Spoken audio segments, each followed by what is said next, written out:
د لمانځه فرضونه وایو. په لمانځه کې ټول 14 فرایض دي یا 14 فرضونه دي.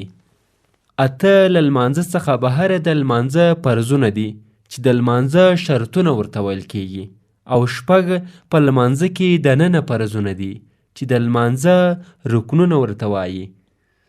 اول راځو د لمانځه شرطونه وایو. د لمانځه شرطونه 8 دي.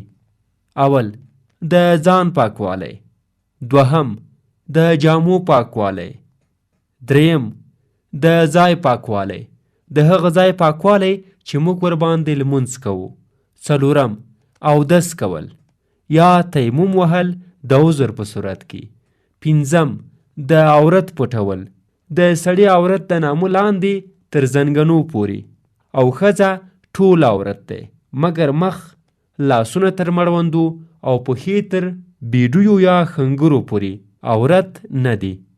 شپږم قبلې ته مخامخ درېدل یا قبلې ته مخ اړول. اووم نیت کول. اتم د وخت پیژندل. قدرمندو دوستانو که له پورته فرایضو څخه یو هم پاتې شي لمونځ نه صحیح کیږي او لمونځ به بیرته له سره کوو. اوس راځو د لمانځه رکنونه وایو یا په لمانځه کې دننه فرایض وایو. د لمانځه رکنونه 6 دي. اول تکبیر افتتاح، دوهم قیام ولاړه یعنی نیغ دریدل، دریم قرات، څلورم رکوع، پنځم سجده، شپږم اخیری قاعده یا وروستۍ ناسته. د یادونې وړ ده که د پورته فرایضو څخه یو هم پاتې شي لمونځ نه صحیح کیږي او لمونځ به بیرته له سره کوو. دوستانو اوس د لمانځه واجبات وایو. په لمانځه کې 7 واجبات دي. اول د الحمدلله لوستل، دوهم لومړی قاعده، دریم په وروستۍ قاعده کې تشهد لوستل، څلورم امام لپاره په جهري لمانځه کې په جهر لوستل، پنځم د خفیفه یعنی په پټه لوستلو په ځای کې په پټه لوستل د امام لپاره، شپږم ویترو کې دعای قنوت لوستل، اووم د رکنونو برابرول. قدرمندو دوستانو که د پورته واجباتو څخه کوم شی په سهوه پاتې شي سجده سهوه لازمیږي. د لمانځه سنتونه. په لمانځه کې 14 سنتونه دي.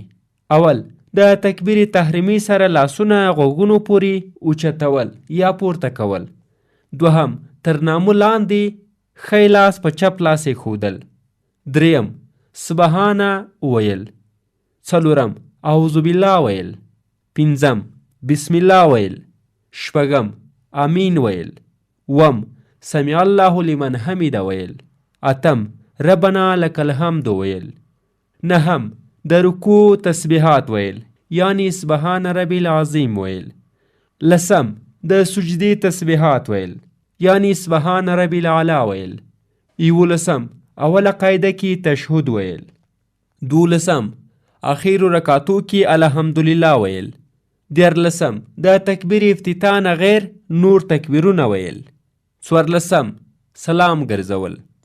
دوستانو اوس د لمانځه مکروهات وایو. په 10 شیانو لمونځ مکروه کیږي.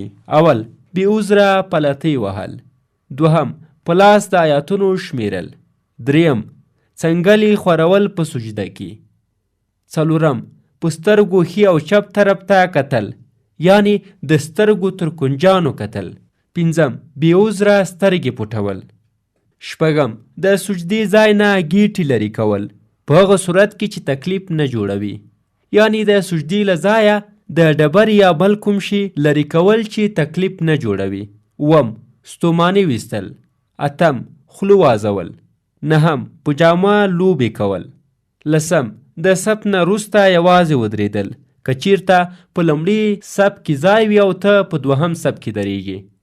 دوستانو اوس د لمانځه ماتونکي وایو. په لمانځه کې 14 ماتونکي دي. اول بې عذره غاړې تازه کول، دوهم پرنچي کوونکي ته یرحمک الله ویل، دریم د خپل امام نه غیر بل چاته فتح ورکول، څلورم لا اله الا الله ویل که مقصد چاته جواب ورکول وي، پنځم عورت لوڅېدل. شپږم د مصیبت د وجې ژړا کول. که دا ژړا د الله جل جلاله د ویرې څخه وي پروا نه لري. اووم د سلام ځواب په ژبه یا لاس یا په سر ښورولو سره.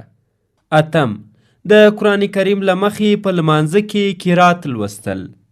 نهم ډیر عمل کول په لاس وي که په سر سره. لسم قصدن خبرې کول.